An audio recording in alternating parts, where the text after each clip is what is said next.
बच्चों last turn पे जो इससे पहले क्लास में जो हम लोगों ने टॉपिक डिस्कस किया था और उसके न्यूमेरिकल्स गूगल मीट पे डिस्कस किए थे, तो कुछ बच्चे ज्वाइन नहीं कर पाए थे, तो वंस अगेन उस टॉपिक से रिलेटेड न्यूमेरिकल्स डिस्कस कर रही हूँ। 2019-20 में ये क्वेश्चन आया है, only rate of formation of product, rate of disappearance of reactant and rate of reaction. 3 terms have discussed till now in this chapter. So numerical on these 3 topics. Question is, for a reaction A plus 3B, product is 2C. Rate of formation of C is given. Rate of formation of product C is given in the question, and you have to calculate rate of reaction and rate of disappearance of B.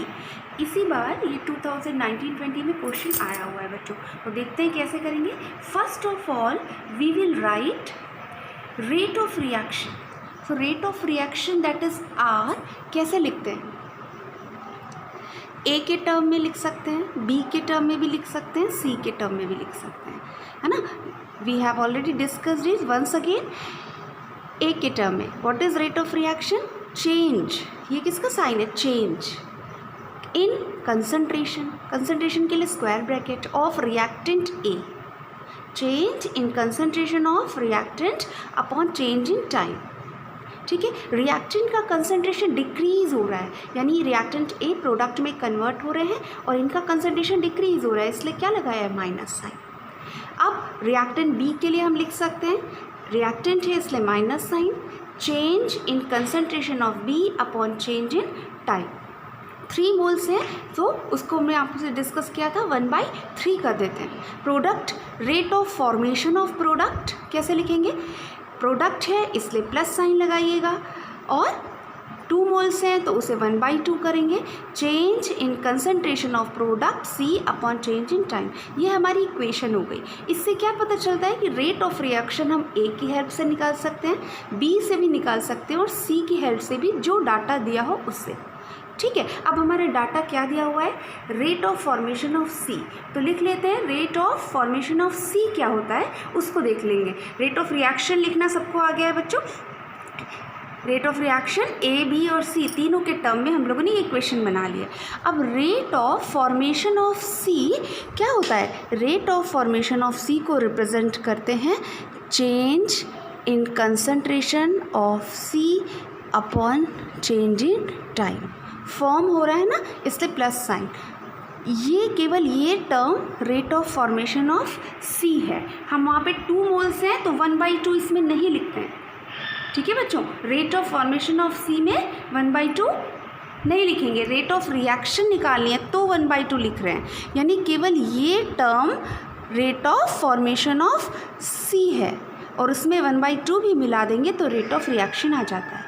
Rate of disappearance of A and B अगर निकालना हो तो वो कैसे लिखेंगे? Rate of disappearance of B लिखना है तो क्या होगी rate of disappearance of B? यानी हमें क्या निकालना है? डिसअपीयर हो रहा है, रिएक्टेंट है, minus sign. Change in concentration of B upon change in time. This term is known as rate of disappearance of B. ठीक है, so what is this? How can you define this? This is rate of reaction in terms of A reactant, as well as this is also rate of disappearance of A. यहाँ पे rate of disappearance of A rate of reaction के बराबर है, जबकि यहाँ पे rate of disappearance of B rate of reaction के बराबर नहीं है ना, 1/3 लगा हुआ है। ठीक है बच्चों, ये समझ में आ गया। अब हम अपना क्वेश्चन कर लेंगे। क्वेश्चन में इन तीनों में से जो डाटा दिया है उसकी हेल्प से रेट ऑफ रिएक्शन निकाल लीजिए। जो हमें निकालना है सी दिया हुआ है, फॉर्मेशन ऑफ सी, यानी हमें क्या वैल्यू दी हुई है? ये वैल्यू दी हुई है, तो ये दी हुई है 1/2 करेंगे, रेट ऑफ रिएक्शन आ जाएगा, है ना। So we can write as rate of reaction C के टर्म में क्या अभी हम लोगों ने डिस्कस किया? Half delta C upon delta T, और अब वैल्यू रख देंगे हाफ, ये वैल्यू दी हुई है ना, ये ध्यान देने वाली बात है बस। 2.5 इंटू 10⁻⁻⁴, और हम अपना आंसर कैलकुलेट कर लेंगे। ठीक है, क्लियर। तो फर्स्ट पार्ट हमारा आ गया। रेट ऑफ रिएक्शन सी के टर्म में हम लोगों ने क्यों लिखी, क्योंकि सी रेट ऑफ फॉर्मेशन ऑफ सी दिया हुआ था, ये वैल्यू गिवन थी क्वेश्चन में, तो हम लोग उसको वैल्यू कैलकुलेट कर लिए। अब rate of disappearance of B, यानी हमें ये टर्म निकालना है। तो आपने अभी रेट ऑफ रिएक्शन इस स्टेप में, फर्स्ट स्टेप में निकाला है ना। तो रेट ऑफ रिएक्शन और rate of disappearance of B में कोई रिलेशन दिख रहा है? Rate of disappearance of B ये होता है ना, तो इन दोनों में ये रिलेशन है। इन दोनों में क्या रिलेशन है? ये तो आपको ये निकालना है, और आर अभी आपने कैलकुलेट किया है ना। तो हम बी कैसे करेंगे? आर और बी में रिलेशन लिख लेते हैं, जो अभी हम लोगों ने डिस्कस किया था। R is equal to -1/3 delta B upon T. ठीक है, हमें ये कैलकुलेट करना है, तो हम इस इक्वेशन को और कैसे लिख सकते हैं? Delta B upon delta T is equal to 3R। R यानी रेट ऑफ रिएक्शन अभी आपने ऊपर वाले स्टेप में कैलकुलेट की हुई है। तो 3 × 1.25 इंटू 10⁻⁻⁴ मोल पर लीटर पर सेकेंड।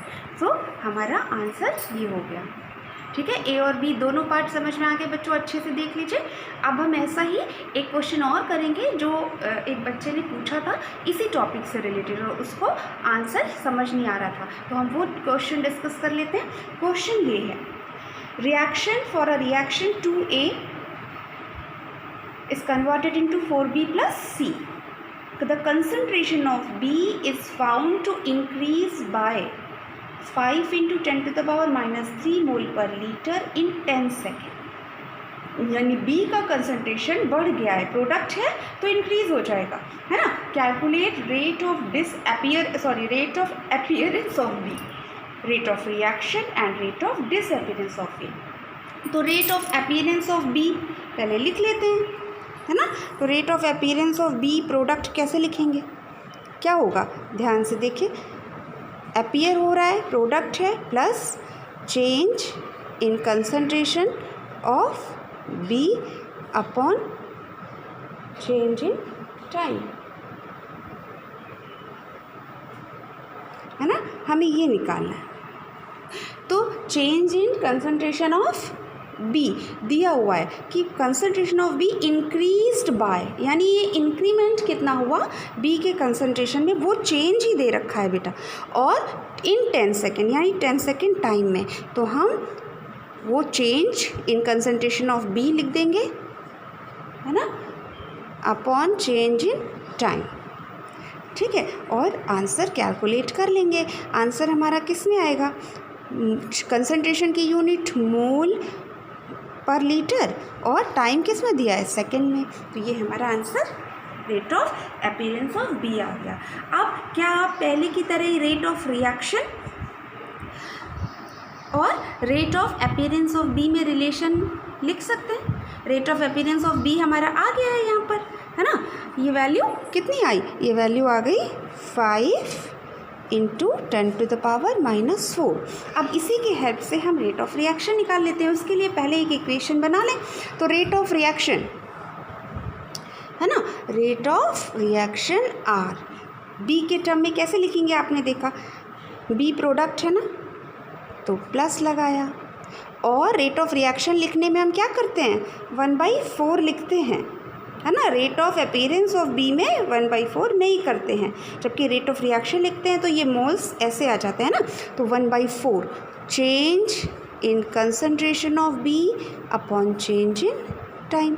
अब आपको पता है ये आपने अभी निकाला है ना, तो ये वैल्यू रख दीजिए।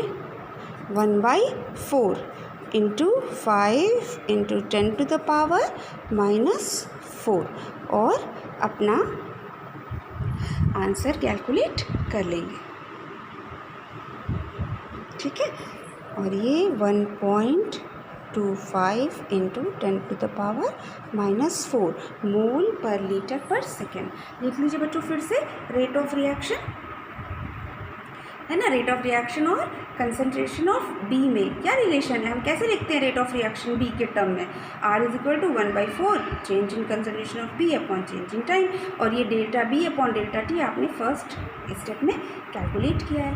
अब rate of disappearance of A है ना, तो rate of disappearance of A और आर में रिलेशन लिख लेते हैं। आर आपने निकाला है अभी है ना, तो रेट ऑफ, चाहे तो आप इसकी हेल्प से भी निकाल सकते हैं, ये वैल्यू आपको पता है, या फिर रेट ऑफ रिएक्शन की वैल्यू पता है, इन दोनों में से किसी की भी हेल्प से आप रेट ऑफ डिसअपीयरेंस ऑफ ए निकाल लेते हैं। बस क्या पता होना चाहिए, रिलेशन, तो रिलेशन लिख लेते हैं है ना। तो हम दोनों तरह से आपको बताते हैं। रेट ऑफ डिसअपीयरेंस ऑफ ए क्या होता है, डिसअपीयरेंस के लिए ये change in concentration of A upon change in time, ये निकालना है आपको। ठीक है, अब ये तो निकालना है। अब हम रेट ऑफ रिएक्शन और इसमें रिलेशन लिखें, तो इस इक्वेशन के लिए rate of reaction R is equal to है ना, क्या होगा, हाफ लिखेंगे कि नहीं, हाफ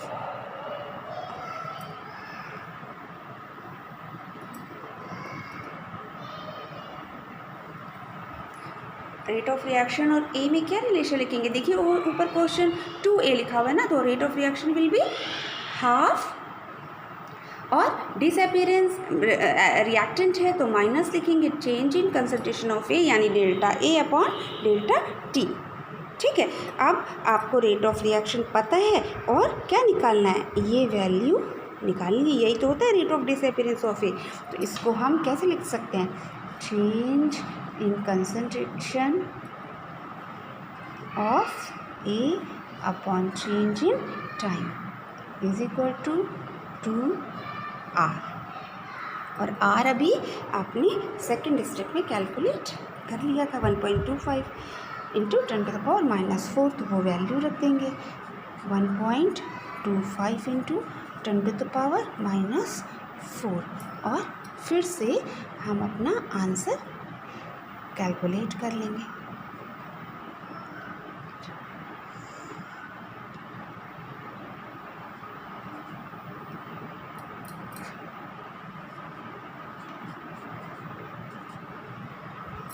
मोल पर लीटर पर सेकेंड।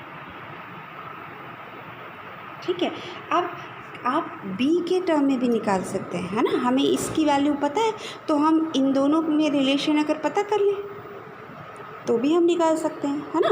तो इसकी हेल्प से भी हम rate of disappearance of A calculate कर सकते हैं। तो वो कैसे करेंगे, वो एक और तरीका मैं यहाँ पे आपको बता देती हूँ। उसके लिए पहले लिख लेते हैं रिलेशन। तो रेट ऑफ रिएक्शन किसके बराबर है, ए के टर्म में 2a था ना, तो रिएक्टेंट 2a था, तो 1/2 change in concentration of A upon change in time, और बी कितना था, 4b था, प्रोडक्ट है ना, तो प्रोडक्ट था तो 1 प्लस कर लिया, 1/4 change in concentration of B upon change in time है ना। ठीक है, तो आप इसकी वैल्यू इसकी हेल्प से भी निकाल सकते हैं और इसकी हेल्प से भी, इन दोनों की हेल्प से अभी मैंने आपको ये करवाया आर और ए की हेल्प से।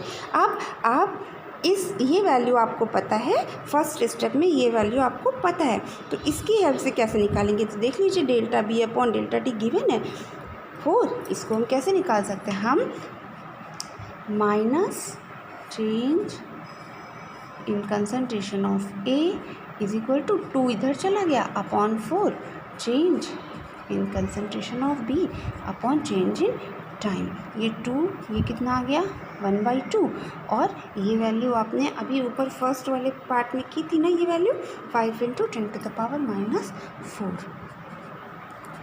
तो हमारा आंसर 2.5 इंटू 10⁻⁻⁴ मोल पर लीटर पर सेकेंड। तो हम अपना third part rate of disappearance of A B की हेल्प से भी निकाल सकते हैं, तब भी वो ये आंसर आ रहा है, और हम रेट ऑफ रिएक्शन की हेल्प से भी निकाल सकते हैं, तो भी वही आंसर है 2.5 इंटू, क्योंकि हमें इसको निकालना है ना, हमें ये चाहिए, तो इसको हम आर की हेल्प से भी निकाल सकते हैं और हमें ये भी पता है इसकी हेल्प से भी निकाल सकते हैं। ठीक है बच्चों,